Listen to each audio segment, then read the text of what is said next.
Well, this is Dateline News and Conversation. The date today is August 28th. It's 4 minutes after 7 local time here in Yalta in the Crimea. I have the kind of show that I really like. Um, I'm not one of these war analyst bloggers that are all over social media. I rarely do anything like that, although I do uh, shows that talk about the war that's going on of the United States and the EU against Russia. I have shows that have talked about this unprovoked genocide of the United States and Israel against Iran. But I don't do this daily analysis of everything that's going on. I like this kind of a show that we're going to do tonight that provides historical context. And you can't repeat this stuff enough because Americans, and I'm talking mostly to Americans, although I have people from all over the world that watch this show, they've been brainwashed. They've been lied to about the real history of the United States. And today, we're going to talk about the period from 1945 to the present. Now, my guest is an author. He's a writer. He's on Substack. I'm hoping he's going to become a regular blogger. And I hope that he'll start doing his own video blogs like this one. I'm happy to introduce you to and to welcome Dave Lindroff. Dave, welcome to the show. Thanks for having me on, Regis. I had a good time last time I got on. We'll have even more fun this time. By introducing you, I said you're an author, and we'll talk about your book. And by the way, during this show, I will scroll across the bottom of the screen the address of your Substack channel and also how they can get your book. So I'm hoping it'll drive people to your Substack, that they will subscribe to you. And I'm hoping that they'll buy your book because it's really a very, very important historical piece that is so well done. But what got me excited was an article you sent me recently from your Substack channel. It was entitled 3 Events That Changed the World. Dave, briefly, just name the 3 events, and then you and I are going to dig deep down into each one of them. So what are the 3 events that happened very close in time that changed the world? Yeah, between I'm talking about between August 6th and August 15th, and the third one between those at the end is a little bit ill-defined because we don't have all the information, but it was either between it was between the 12th and the 15th. So one was on the 9th, one was on the 6th, and one was between the 12th and the 15th. And I'm going to add one today because tomorrow would be a 4th thing that happened in August, different year, that also changed the world. And that is the Soviets' success in testing their own bomb on August 29th in 1949. So the first one was the bombing of Hiroshima. That was a world-changing event. It was the first time a nuclear weapon was used in war. And 3 days later, before the Japanese even really knew what happened in Hiroshima, the US bombed Nagasaki, which was a total, I mean, even if you accepted the wrong-headed argument that they needed to drop the bomb on Hiroshima to end the war, which General Eisenhower debunked and tried to stop before it happened as not being needed, the Nagasaki bomb can't be justified because the Japanese couldn't even pull their government. It was all, no communication, no transportation. Tokyo was mostly devastated already by firebombing, and they couldn't get it together to surrender. They were trying. So that's the second. The third is what my book was about, is this teenage atomic spy who gave the Russians all the plans and details to make the Nagasaki bomb, which they copied meticulously. And that's why they got their bomb when they did. Okay, terrific. Now we're going to dig down deep into each of them. First of all, talk to me about Truman. And this man will burn in hell for what he did.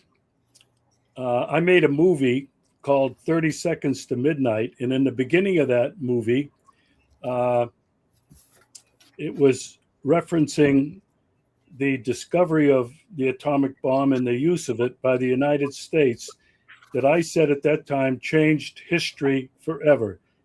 There's no doubt that it did. You and I are going to dig down deeper. Give me the background leading up to the bombing of Hiroshima, Truman, how he lied about justifying it, and after we discuss that a little bit, we'll get into Nagasaki and then into the spy who basically saved the world. Go ahead. Talk to me about Hiroshima. Okay, Hiroshima was presented after the bomb. It was totally secret to everybody except the Soviets, who had spies in the Manhattan Project, unknown to Hoover or to Roosevelt and later Truman. Truman didn't even know about the project until after Roosevelt had died of a heart attack while he was having a portrait painted. And when Truman had to take over, the general said, it's sort of like that one where they showed the actor in Independence Day, where the actor showed the president in the bunker, at Area 51, that they really did have a captured, crashed alien saucer. So Truman, heard that they had this bomb at that point in 1945. And what he did, we don't know what Roosevelt would have done. I mean, he was a son of a bitch when he wanted to be.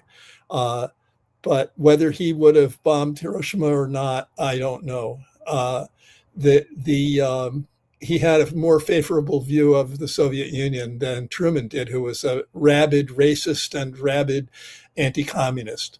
So at any rate, Truman, once he knew this was happening, and he had his national security advisors and his Defense Department and his generals, that were left over from Roosevelt mostly.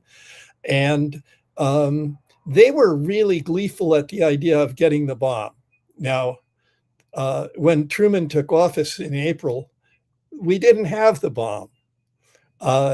And what I just discovered recently was two reporters in 1993, I think it was, were decided to write a book about the end of the war and what the U.S. was planning to do with an invasion and whether the bomb was needed or whatever. They filed Freedom of Information requests, which were never available until after the Nixon hearings, the church hearings in 1975. And they got, to their surprise, one thing, they got a document that talked about planning for using chemical weapons massively on Japan if they didn't get the bomb in time before, to invade Japan, which they wanted to do. And they were planning, the document said they were going to have millions of bombs and landmines that used poison gas like mustard and phosgene, which was the chemical that killed 80% of all the people killed by gas in World War I, on 50 cities in Japan, with the prediction that it would kill 5 million Japanese, mostly civilians. They were going to drop it on those cities sequentially and do it at 8 in the morning each time to kill the maximum number of people, which was the same thing they did with the Hiroshima bomb. 8 a.m. was the target time, because they wanted to have an epic destruction that would really impress Stalin and scare the crap out of him. So, I mean, this is really a sick country when you read this stuff. 5 million Japanese just blitzed, children, women, with gas. Horrible way to die. And so we know that this government under Truman was capable of anything. This wasn't just a plan, by the way. That the document they got said that it was a report to the head of the Joint Chiefs, and it said that they were already shipping massively building these things for the last several months before that, and then they were shipping these howitzer shells, bombs, and other ways of distributing it, and sending planes over that could spray like whole areas like crop dusters of these things, and stationing all this stuff on islands that they had just captured near enough to Japan so that they could fly planes with them fully loaded and do this horrible genocide. So that isn't in my book. That's something I discovered in writing that article. I stumbled on it, and it never, I looked it up. It never got reported in the mainstream press. They were writing a book, and it's on the documents on file at the Navy Military History Library, probably in Annapolis. And other than that, the Times never wrote about it, and there's no way they didn't know about it. So they had good reporters, but they left that. That's out of history. Nobody knows it, and now, because their book didn't go anywhere, nobody still knows it. So, well, this is why I'm glad we're covering this show. I've covered parts of this, but you provided some detail that I never knew about. For example, the use of poison gas was Plan B, an alternative if they didn't get the bomb. Now, I want to make a comment on a couple of things. Number one, it's been fairly well and widely documented that Roosevelt's son was told by Stalin that his father, FDR, was poisoned by the Churchill gang. And I don't want to debate that here, but what this is leading me to is how Truman became the vice president and was nominated for that. It had been Henry Wallace, a fierce peace activist, a straight-talking man, a socialist advocate.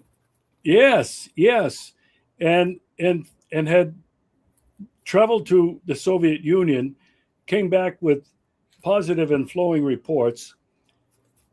At the last minute, at the Democratic National Convention, he was kicked off the ballot and replaced by Truman. I doubt personally that FDR would have dropped the bomb. I think he was smarter than that. Truman was a minus habens. He was not a bright guy, completely under the control of his inner circle. And had Henry Wallace been kept on that ticket and became the vice president again in this fourth term of FDR, Wallace would have never dropped the bomb. And I maintain that this was probably one of the gravest most serious, onerous event in American history that removed Henry Wallace from the ticket. Now, I want to comment on a couple of things that you mentioned in your opening. It was designed to kill as many civilians as possible. I don't understand how come Americans, when they hear this, cannot be so ashamed to be associated with their government. And I never knew about Plan B to use poison gas until I read it in your article. I mean, the plan to kill 5 million or 6 million Japanese when the war was already over, and Eisenhower and MacArthur had both advised him not to do it. This isn't just genocide, as you mentioned. This is a first-degree war crime. Yeah, well, that is that, and it's right up there with starting a war, which we've also done. Yeah, well, you know what? And the thing about it, how it did change history, is the United States has been doing that in these last 81 years of my life. I'm not sure how old you are. You look like we might be pretty close in age, but we've done that everywhere we've been, from Korea to Vietnam to Afghanistan to Libya, Syria, Lebanon, Iraq, now Iran, and in Ukraine, right next door to where I am. These are serious war crimes. The other thing that you mentioned that I just want to underscore, the real reason for dropping the bomb was not to end the war, because as you explained clearly, it was over. The Japanese were begging for some way to get out of it, to declare peace. But as you mentioned, their total government was in shambles. There was no communication. The real proof is that in and this is documented in a book, a fantastic book called "To Win a Nuclear War." It got note here, "To Win a Nuclear War." This is by Michio Kaku, who's an astrophysicist, very well known, and his and Japanese American, so he's concerned about Hiroshima and that kind of thing, and a physicist named Daniel Axelrod, who I've gotten to know very well and is quite a fellow, and is quoted in my book at length. But what they found out was that they got documents that were declassified at the time they were writing the book, and found that a guy named Soon Sung, Soong, who was the foreign affairs diplomat for the Kuomintang, the nationalist party that was technically the China's government at that time. The communists hadn't won their civil war and revolution during the war. They were doing sort of in alliance with Kuomintang and sort of fighting them, depending on circumstances. But anyway, the nationalists were suing for peace under the good the good services provided by Moscow to talk to the Japanese, because the Russians weren't at war with the Japanese at that time. They had a mutual non-aggression pact, and the U.S. wanted them to join the war against the Pacific side too, but they obviously didn't want to, because their hands were full with the Wehrmacht, and they wanted the Japanese not to come into Siberia and have a two-front war. So at any rate, this guy Sung was in Moscow talking to Japanese people about a truce or a peace agreement on the Asian mainland, which they really needed, because they were fighting, desperately against the United States until they got a surrender. And Sung was told in June, after the Germans had surrendered, June 12th, he was told from the White House to slow walk the negotiations. Why? Because they wanted to get a chance to use the bomb. They were really upset at the idea that Japan would surrender too soon. Now think about that. Truman says that he used the bomb to save American lives. You know how many Americans died from the time that he could have given them, had accepted their surrender terms, which only it would have been a total surrender, except they wanted to know that the emperor would not be punished and or killed, hung, or whatever. And they got that anyway. MacArthur, the first thing he did when he was made the head of the occupation of Japan was to go visit the emperor and tell him everything's fine. You're the emperor. Just don't mess around. And it made everybody agreed. It made the occupation of Japan very simple because the emperor was a religious figure. I mean, he's almost a god in the Shinto religion. And so having him say to his people, it's over. There's no more war. Stop fighting. Put down your guns. Treat the Americans well. And it was a walk.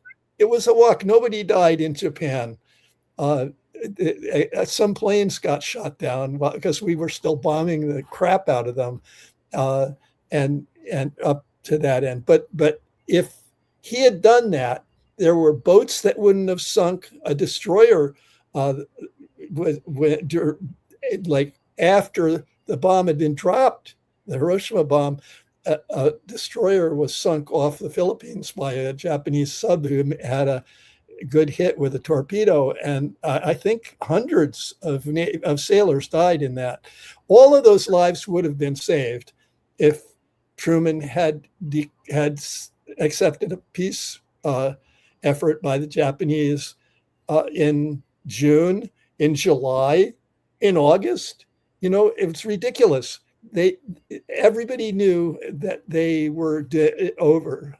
They had, first of all their farmers, that were rice farmers, were in the Pacific, in islands, trapped with the Navy was gone, the Air Force was gone, they couldn't get home, and they couldn't grow their crops. It was left to the women and old people to do it, and they weren't able to do it all. So Japan knew that they were facing a starvation winter. So they would have had to surrender, and it was even hard when they did.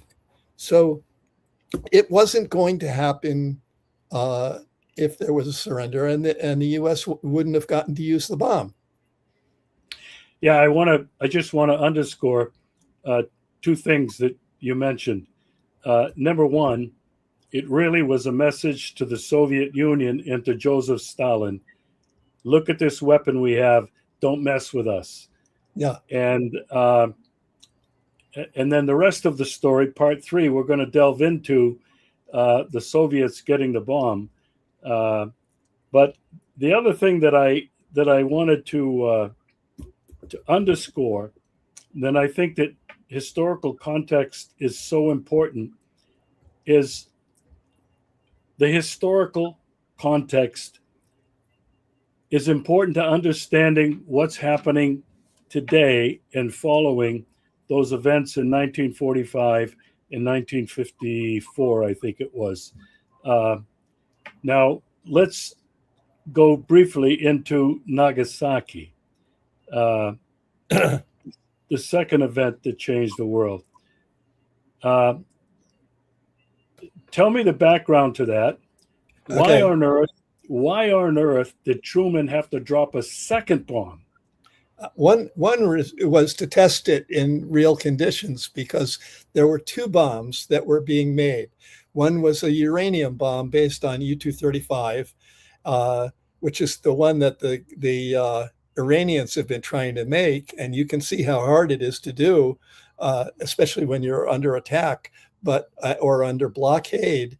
And then there was the plutonium bomb, which is based on a newly discovered element discovered in, I think, 1940, 39 or 40 in the United States, which kept it secret. I think the Soviets learned about it either on their own or from, it was fairly open in 1938 and 39. But all research on it was publication stopped so that the Russians and the Germans wouldn't learn about it, because plutonium, you don't have to refine it out of some non chain reaction causing isotope, whereas uranium, it's only less than 1% of uranium ore that is U-235, and that's the only one that you can make a fission bomb with, where you get a chain reaction that gets bigger and bigger instantly and you get the bomb. But the problem is it's very difficult to remove an isotope from the larger isotope, because it's not they react exactly the same chemically. In the case of plutonium, it's not a naturally occurring element, because stars don't run on giant atoms like uranium and plutonium. They burn hydrogen, and then eventually they burn helium, and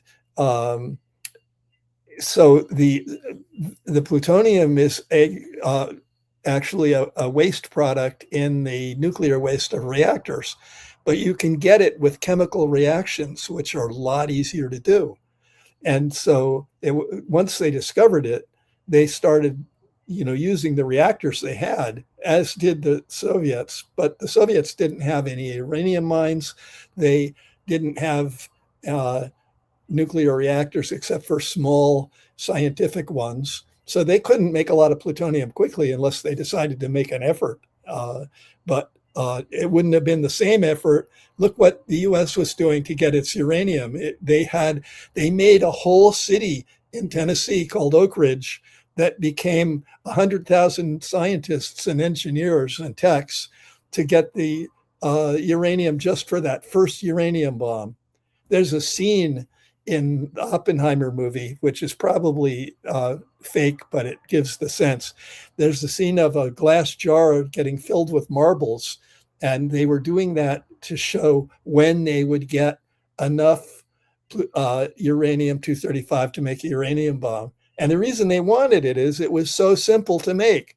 They just made I think, 6-foot cannon, blocked one end, and put U-235 in that end, and then they fired with a high explosive from shooting into the barrel, another block of uranium, and they hit each other at 1,000 feet per second and compressed the uranium and created the fission bomb. That's very simple. They knew it would work, so they didn't. That's why they didn't test it on the Trinity test, which was the first bomb to be exploded, called the Gadget. They used that test, the plutonium bomb, to make sure it would work, but they weren't really confident, because the plutonium. This is really quick, but you need to know it. Plutonium has a isotope 2 in it that has to be worked around, because it's so small amount that you'd never get it out, and you'd have the same problem. But someone figured out, because the problem is it's 1,000 times more fissionable than U-235, 1,000 times. So as soon as they would fire a cannon thing, it would start melting, and you'd basically get gas inside the cannon instead of metal. And in an instant, because of that small amount of the other isotope. So what they did is they figured out that you had to do an explosion all the way around a sphere of plutonium that was non-critical, so that it would be blasted from 32 sides with these tampers into a smaller piece, and then it'll detonate. but all those explosions had to be exactly simultaneous to a microsecond, or it would blow it up before it could fission. So that was their fear, to drop the plutonium bomb first and have it be a dud. That would have been a catastrophe for them. So they used the uranium bomb first, and that's what they were waiting for. They had the plutonium bomb.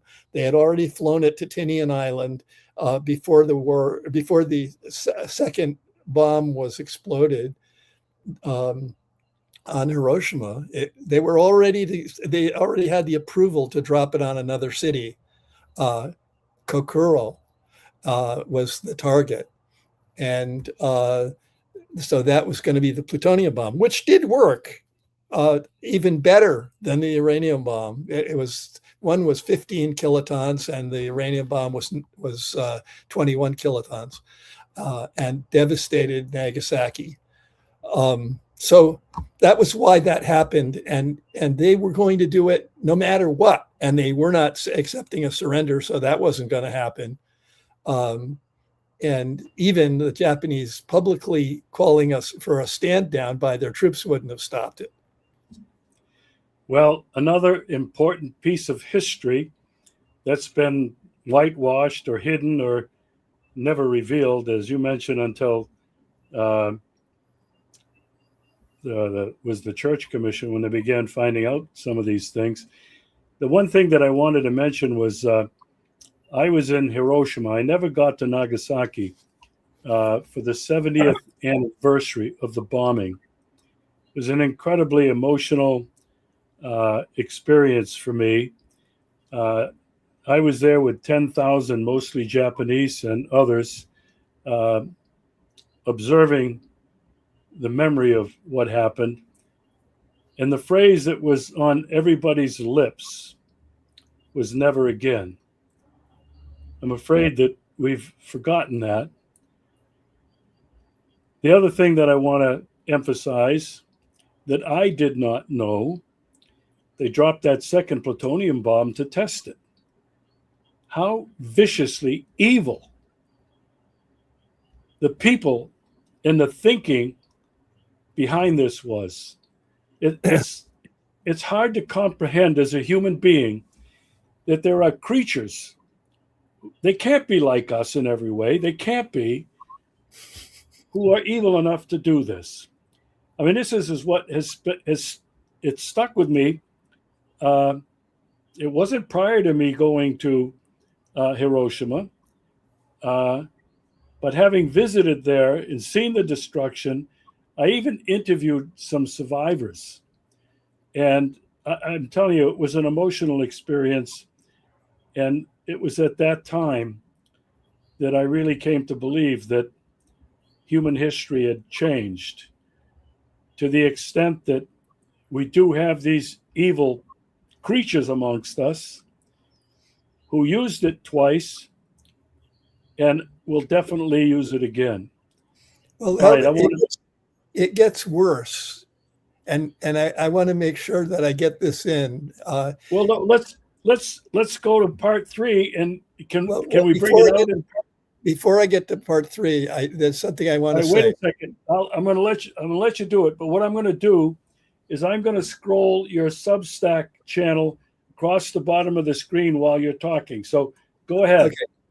So it gets worse because before the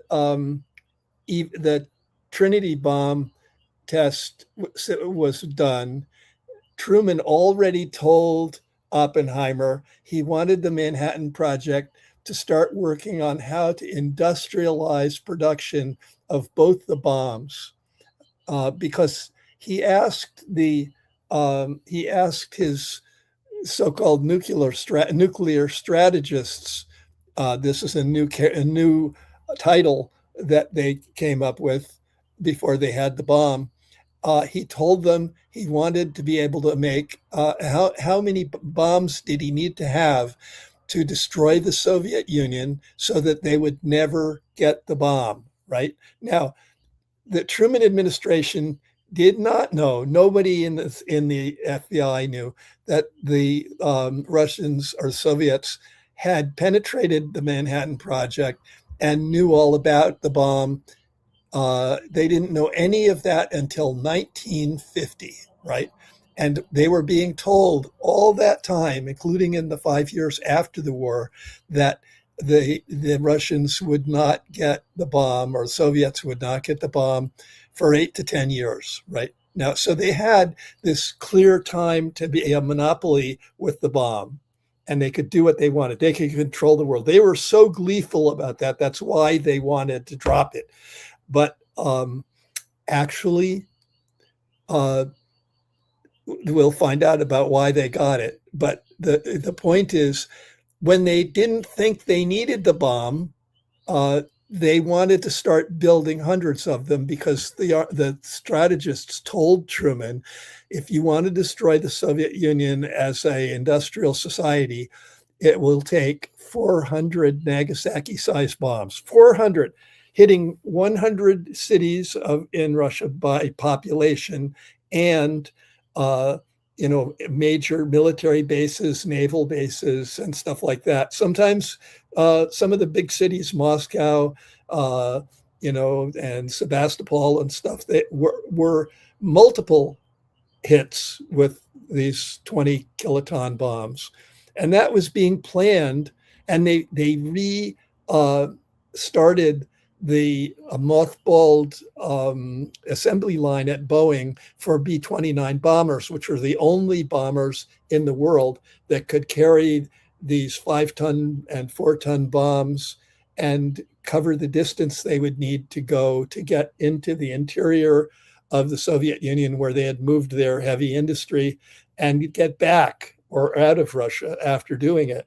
So they were really, these were not war game plans. These were actual attack plans that were planned as a first strike. Okay, that's the most awful thing I ever heard. And they were predicting it would kill 20 million people. Yeah, I'm sorry that I interrupted you, because I thought we would come to that in just a few minutes. But I'm glad that you mentioned it. I was aware, and for a number of years now, Churchill, also the British had developed a plan to do the same thing and to bomb the Soviet Union. England, the British have hated the Soviet Union back to the days of the Tsar, and that goes back a couple hundred years, all the way back to the time of the American Revolution. But the United States developed that plan, as you mentioned, to build as fast as you could 400 more bombs to destroy basically most of Russia. And you're right, this was more heinous, more evil, to a greater degree than anything that Truman did and the Americans did in Japan. Now, if you're ready, let's go to for me, the really exciting part of your article in your book, which I did not know about. I did know that somehow the Soviets got the plans to replicate Fat Man, the plutonium bomb that was dropped on Nagasaki, but I didn't know how it happened. Let's start the third event, which is fascinating. And again, when you get to talking about your book, I'm going to scroll the title of your book across the bottom of the screen in hopes that everybody who's listening to this will spend a few shekels in buying that book. It is so eye-opening. It's such a well-written, well-documented book. It's a page turner too. It's what? It's a page turner too. It's not a boring. Yeah, it is. It is. So many amazing things that were involved in this happening that you can't believe it. The coincidences are stunning. I mean, and I'll mention a few of them when I'm talking about it. All right, go for it. Go for it. It's yours now. Take it away. Ted Hall was an incredibly brilliant guy who, by the time he was 4 years old, his brother, who was 11 years older, went to his mother, their mother. They were Russian Jewish immigrants, and Ted and his older brother were born in the U.S. The older brother was an aeronautical well, he was an engineering grad from CCNY, which was a very great, that was called the Working Person's Harvard in New York. And he was a brilliant guy, but he was stunned by the brilliance of his 4-year-old brother. And he told his mother, "You can't just send him to kindergarten. He'll be bored to tears. I'm going to take charge of his education." And the parents said, "Okay, go ahead for it. Go for it." So they did. And he was doing algebra at 6. He went on to he applied to Columbia at his brother's suggestion at 14 after going to a select high school and graduating early. And he tested the highest score admissions test that Columbia had ever had.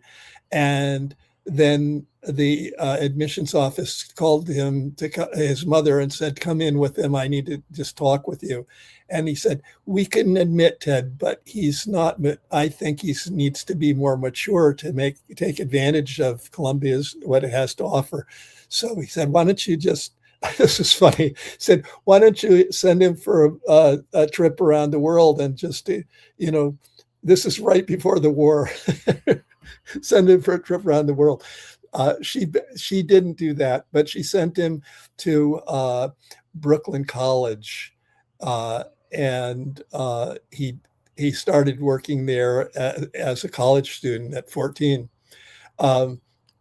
But he ended up being bored there, and his brother already had gone to England, where he started working. He was in the military, and he started running the operation to fix B-17 bombers that were returning from bombing runs, all chewed up with shrapnel and not airworthy. And he developed the system to fix them so that they could be turned around in a couple of days and go back to bombing. His brother was communicating with him by mail, and he told him how bored he was. And he said, "Well, why don't you go to Harvard?" So at the tender age of 16, he applied to Harvard. He had missed the cutoff date for applying, but he just wrote and said that, he wanted to go, and he had these great grades and recommendations from Brooklyn College, and they admitted him as a junior major in physics because of his tests. So there he was studying, and Oppenheimer decided that he needed more scientists because they were pressing him to get the bomb quickly. Why? We know. And so he needed more people. They had stripped the universities of the United States of their best physicist professors, and they weren't even able, a lot of the universities weren't able to offer a physics major at the graduate level because they didn't have any professors. And so they needed more scientists. They couldn't get more. They asked Harvard chair of physics to recommend 3 or 4 really stellar graduate students. And one of the professors, John Van Vleck, that the telescope is named after, a brilliant astrophysicist, he said, "Well, I have an undergraduate advisee that you should consider because he's better than all the grad students we have." And so when the guy came, who was the personnel guy for the Manhattan Project, and he interviewed 4 people, and one was Ted. 2 were graduate students, and there was another undergrad, slightly older than Ted, who's named Roy Glauber, who became a Nobel physicist later. And the 4 of them took a train to Los Alamos in January of 1944. They were put on different projects.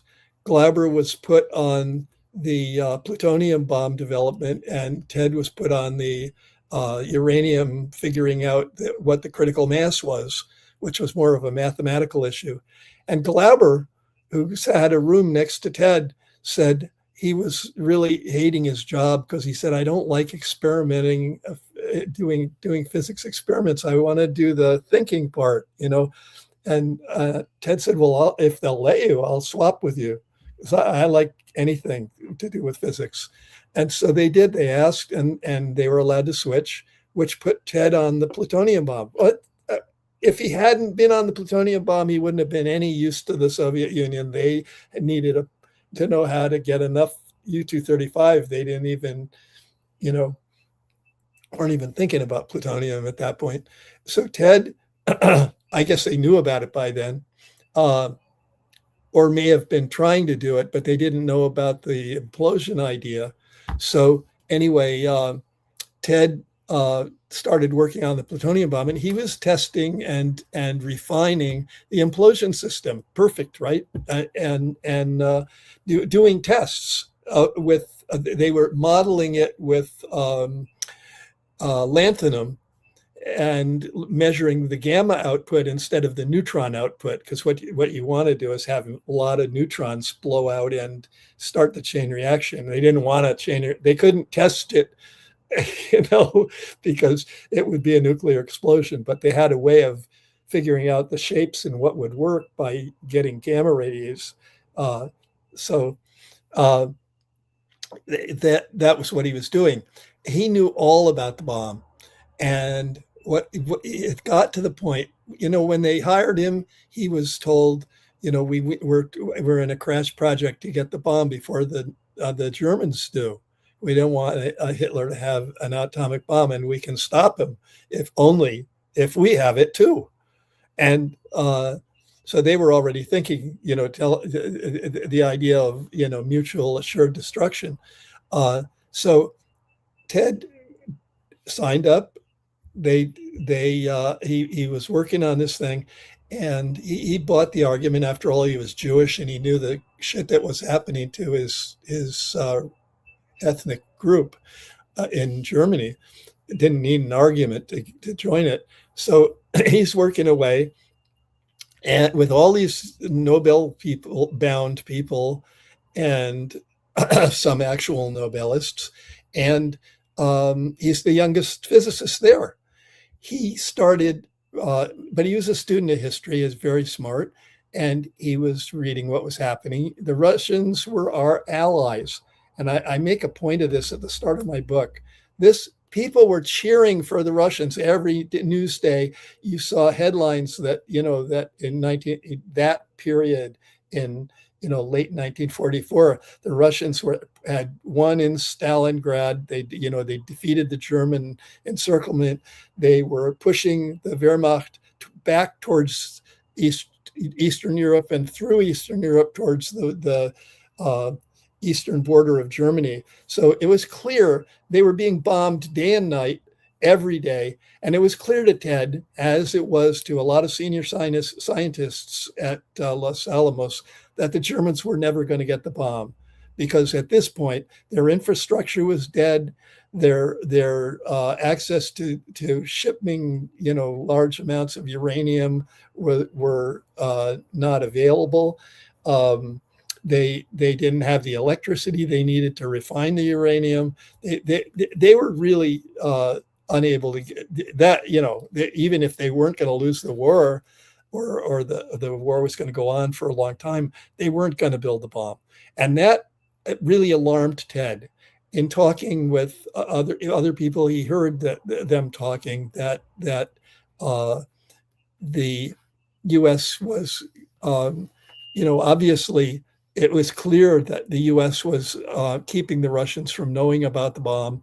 Niels Bohr was telling Roosevelt, "You have to tell the Russians what we're doing," and Roosevelt wasn't swayed. Another scientist named Josef Rotblat, very famous scientist from Poland, actually quit the project after in November, because he said, we don't need to make this thing. The Japanese are going to surrender. The Germans are done already. They're going to be beaten. And so we don't need this bomb. And he was immediately kept from leaving the country and tailed all the time by the FBI. So people knew about this. Ted thought, I can't, we can't allow the US to have a monopoly on the bomb because they'll use it. And so he said, I have to do something to stop it. And he didn't think that writing letters to Roosevelt and, pleading with leaders in Congress would work. So he thought, I have to take action. He said, it fell to me, he quotes, it fell to me to do it, which is sort of grandiose, but he was 18. And so he decided he would meet up with his roommate, who was a child of a communist Jewish family and in New York, and named Saville Sachs, and he would meet him in New York. He got a leave because the bomb development was going so well to have 2 weeks to go to New York and be with his family for his 19th birthday. So he went there, met with Saville. They rented a rowboat in one of the ponds in Central Park so they wouldn't be heard. And they talked about how they would find a Soviet spy to talk to, because he couldn't go into the consulate because, as his roommate told him, the FBI is going to be watching that all the time to see who comes and goes. And your picture is, your ID picture is certainly going to be available to them. So, you're going to get caught. And Ted thought that was true. So they divvied up some ideas they had, one of which was the Soviet Culture Center that distributed films and stuff, because, they were our allies and they were allowed to have propaganda films and stuff shown. And it's hard to believe, but they were our allies for Americans. And the other was Ted decided he would go to the Amtorg it's a trading house for the Soviet Union in the United States, where they were selling, confiscated valuable property of the landowners and capitalists before the revolution, and also buying weapons for the war and getting hard currency that they needed. And so he said, I'll go to Amtorg. They're business people. They'll understand, and maybe they can connect me to somebody.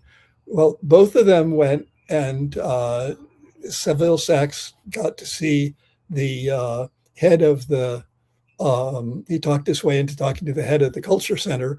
But the weird thing is that when they got back together, the guy that he talked to at the Culture Center that Sachs talked to turned out later to have been a member of the NKVD, which was the future KGB. And so when he told him what it was, that got back to the consulate. The guy said, I can't help you. I'm just a culture guy, And then Ted went into the Amtorg. He got on an elevator. He got up into a warehouse floor. It was down in the garment district. And there was a guy unpacking boxes or packing boxes. I can't remember which it was. And he looks up at this kid coming out of the elevator, the freight elevator, and walking over to him. And he says, yeah, can I help you? And Ted said, yes, I need to talk to somebody who can get a message to Soviet officials about a secret weapon that's being built out in the New Mexico desert. It's very important. It's an unbelievably powerful weapon, and they need to know about it. And the guy got really nervous, apparently, and said, look, this is just a trading house. We don't know anybody. But he said, what you should do is, there's a guy, a Russian journalist, I'm drawing a blank, but I'll get it. He's a immigrant from Russia, came after the revolution, and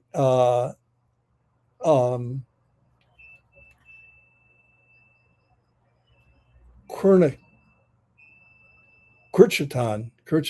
Yeah. No, I'll get it. I'm sorry. I should have this at my tip of my tongue, but I'll get it. Igor Kurchitan. And he had been a cavalry officer for the Tsar. He, he left because of that after the revolution. But as he got to the U.S., he had become a fan of the revolution, and he turned out to be actually the interviewer who would be the first person to see whether somebody would be a good candidate for a spy. Just the guy gave it to him, and when they got together, they both were very disappointed because one didn't get anybody, and the other one got this guy who's a newspaper journalist writing in English in the U.S. And so they just decided to contact him, and they did. And he interviewed Ted. And the reason this worked, this is crazy. He recommended the head of the station in the consulate of the NKJVD station. And he said, I think this guy's for real. I said, why do you want to be a traitor to your country? And he said, because I'm not. I'm trying to save humanity from a U.S. monopoly with this bomb. And the only people who can stop them would be the Soviet Union. So they need to know about it. And, that made some sense. But the reason that they went with this, it's a pretty dangerous move.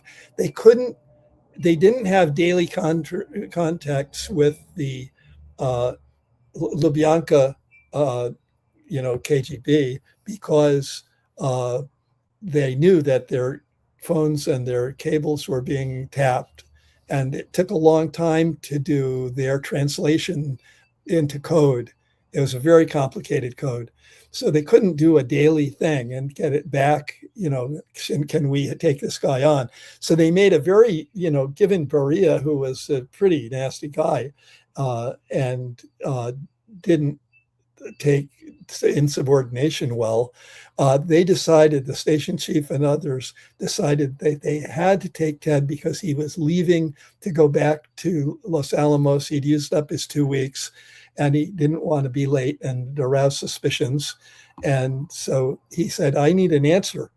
And so they made a decision on the fly that they would decide locally to make Ted a spy and that his roommate would be his courier, because they needed to know that they needed to make plans to meet because there were no phones that they could use on Los Alamos.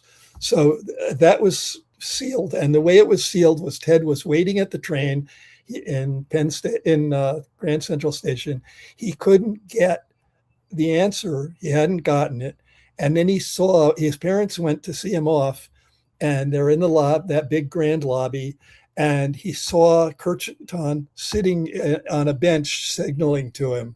So he walked over, and his parents were wondering what was going on. He went over to this older man and talked with him, and Kurchitan said, "You're in." And that was it. So he became a spy. And he showed his mettle by giving them a lot of information, but not everything, because he had to stay making the bomb while he was a spy because they hadn't finished figuring out how to do it. So he kept working right through to the end of the war. And at the end, he made minute drawings. This was after the test had succeeded. He made minute, accurate drawings and descriptions in 33 pages of notes and drawings on how to make the bomb, which he packed into a bag with a fish to meet the woman who was the courier that was going to pick it up, named Lona Cohen, really famous American spy for the Soviets. And she suggested that device because this fish would deter the guards at the gate from fishing around with their hands in the bag. If he told them, this young guy, I got a date tonight and I got them a fish, you know. So so he got the papers out through the gate, and the code, he had never met Lona Cohen and he didn't have a picture of her. So he the deal was that she would see a guy walking down the street with a bag with a fishtail sticking out of it, and that would be him. So they met, and he passed her those things, and they did. She had an amazing experience too, how she got it on the train, but without being caught. But at any rate, it got in the hands of the Soviets, and when Igor Kurchatov, who was the Oppenheimer of the Soviet project, which was having a real hard time because they didn't have any resources in 1950, and they were having difficulties making the bomb and making enough uranium. So here's this guy gives them the map of the bomb that worked, and Kurchatov. I'm backing up now. They had one other spy who was working at the Manhattan Project, and that was Klaus Fuchs, a German communist. But they didn't trust him because he had been moved in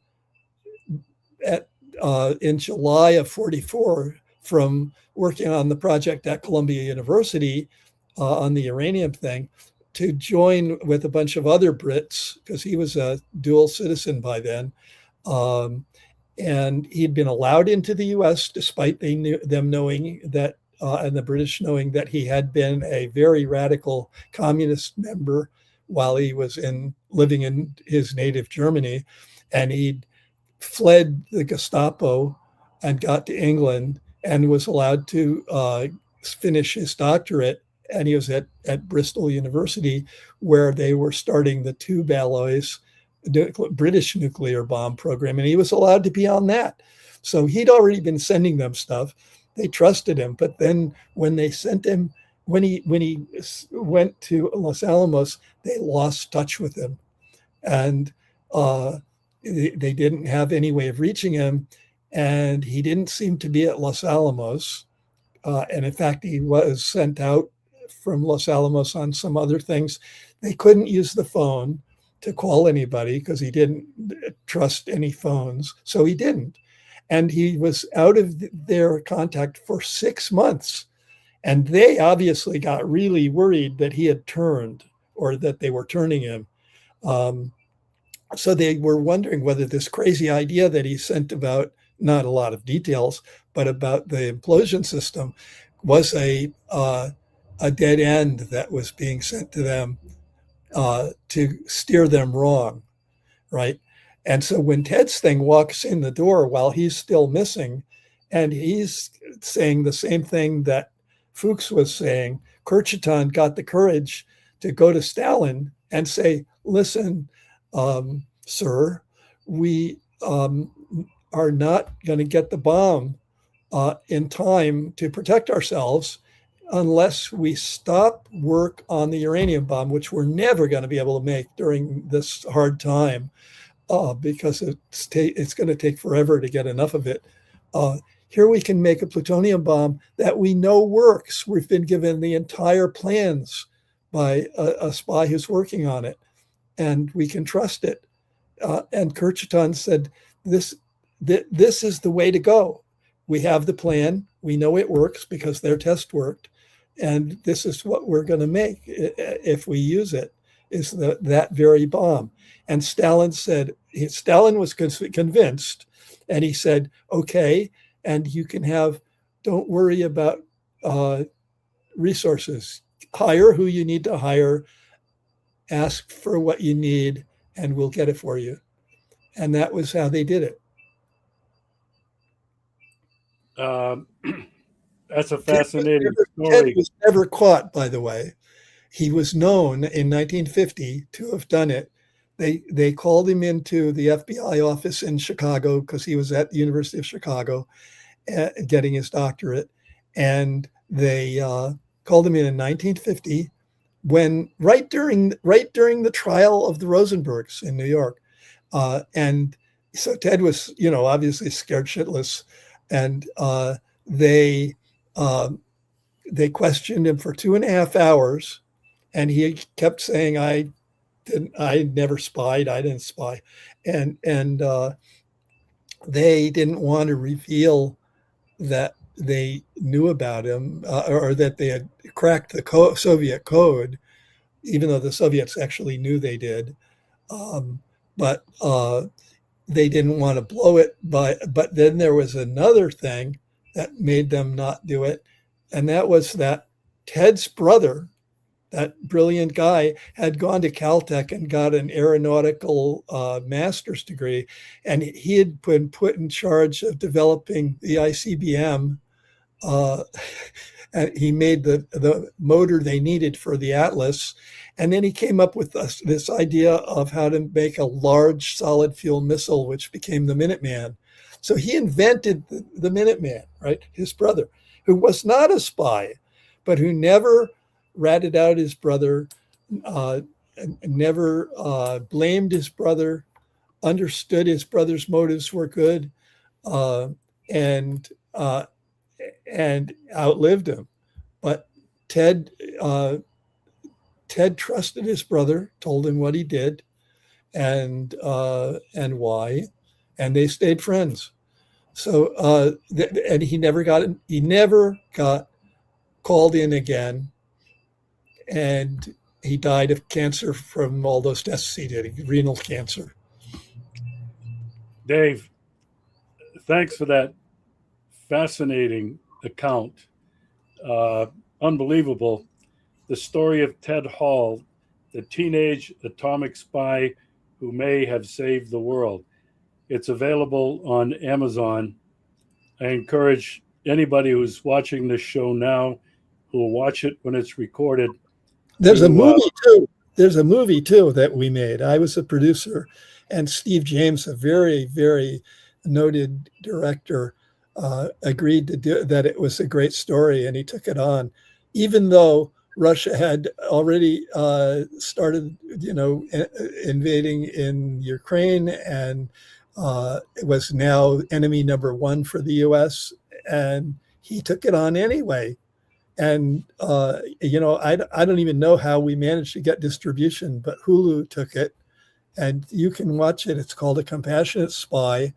It's a great movie, I have to say. I had nothing to do with how great it is, other than my research. And Steve did a great job. You will cry at the end, which is really saying something. Especially people cry who don't even like Russia at the story, because of course he had 2 daughters and his wife, and who stuck with him through the whole time. And all of that is in the movie. It's called A Compassionate Spy. You can get it on Amazon Prime or Hulu, and I think Google Play has it too. Wow, I will certainly look for that movie, A Compassionate Spy, on Amazon Prime, which I do have. Dave, I can't thank you enough. This, in my opinion, is probably one of the more important shows that I've ever done. I will look forward to connecting with you and delving deeper into a lot of these issues, because I think it's so important. As I said in the beginning, you can't repeat this stuff enough, because enough people haven't heard it. It hasn't sunk in. And it's like advertising. We don't hear any of this in school. Exactly. Or anywhere else. So anyway, thanks again. We'll be in touch, and make sure you share this with everybody in your network, because this has got to get around. Well, I think this is going to be a good show, unless I blathered on too much. But I think it's an important story, and I will promote it on my site.